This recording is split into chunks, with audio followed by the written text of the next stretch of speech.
Abakungu baza okuva mu biti ebyenjawulo bakungude ku Lutikki Namirembe okwetaba mu kusabira omubiri gwa Ronald Daniel bonkeddeko Ssebuga omutanda wa minisita omubezi wa tekinologiya n'okulungamya eggwanga Joyce Nabbosa Ssebuga yava mu lobwensi eno ku Lwomukaga lwa wiiki ewedde okusaba kwetabyeko abakungu okuva mu Bwakabaka nga kulembeddwamu Maama Nnaabagereka Omulangira David Ntwasajja omumyuka wa Katikkiro okubiri gwa Nsibirwa nga yo gavumenti ekikiridde minisitiri y'amawulire n'okulungamya eggwanga Dr. Chris Balyomonse wamu ne kaliisiso wa gavumenti omubiri gwa bonkeddeko guleetedwa ku Lutikki Namirembe aba A+ n'olulala guyingizibwa munda mu Lutikki wakati mu kkoolo by'ennyimba.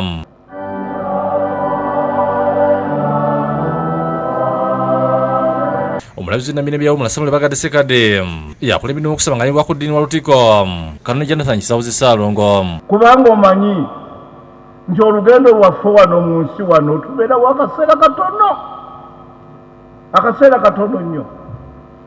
Naye oluusi nga bwe mumanyi bwe tuli abagenyi era abayise abooluganda okuli muganda we Edward Muyingo ne nnyina Ssebuga okusa ne bamulekwa bamwogeddeko abadde ayagala ennyo eddiini ye.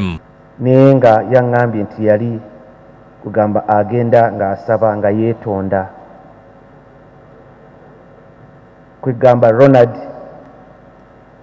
bw'afiiridde oba waagendedde nga passport ye oba visa ye nga bagitadde ku highest level era ye buza ne ku nzigi za Katonda ez'omu ggulu, he just flew through.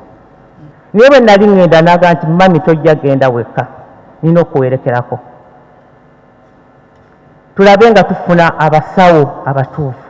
Era oyo omwana abadde buli sseera yakola buli kimu, tiketi bookings zonna, hotel, abasawo tugenda naye buli kimu. Ssebuga wasabidde abantu okugula okwagalana n'okweyisa obulungi eri bannaabwe ng'alina okukkiriza nti mutabani we agenze mu ggulu. Aza Katonda ennyo kubanga omwana wange ali ne Katonda we kati.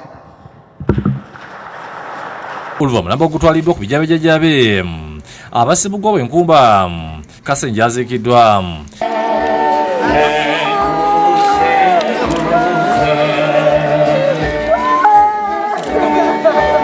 Omugezi Daniel omukeddeko Ssebuga wo yafiiridde ku myaka 48. Download the app on App Store or Google Play Store now. Vision Digital Experience, the future of media.